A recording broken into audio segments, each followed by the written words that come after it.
Τι είναι αυτό? Ένα σπουργίτη.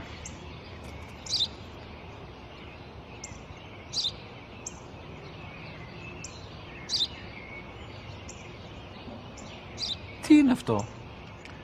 Μόλις τώρα στο παπατέρα, σπουργίτη είναι.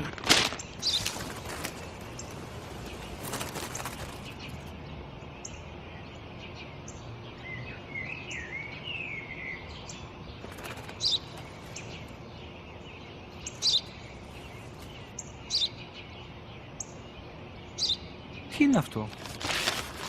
Ένα σπουργίτη είναι, πατέρα. Ένα σπουργίτη. Σπου-γι-τι!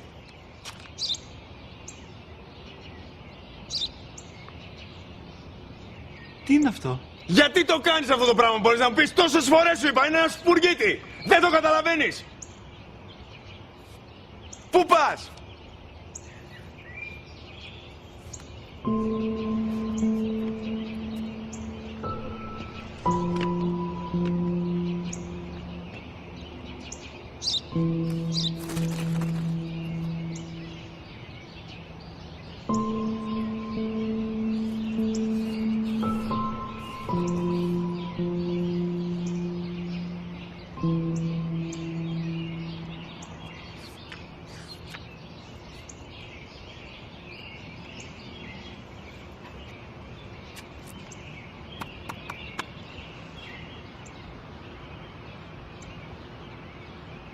Δυνατά.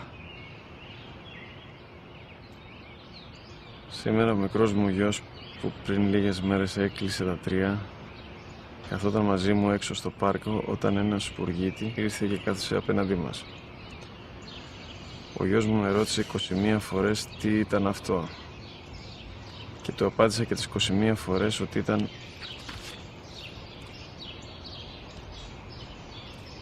ένα σπουργίτη. Τον αγκάλιασα τρυφερά και τις 21 φορές που μου έκανε την ίδια ερώτηση, ξανά και ξανά, χωρίς να εκνευριστώ, νιώθοντας στοργή για το αθώο μου αγοράκι.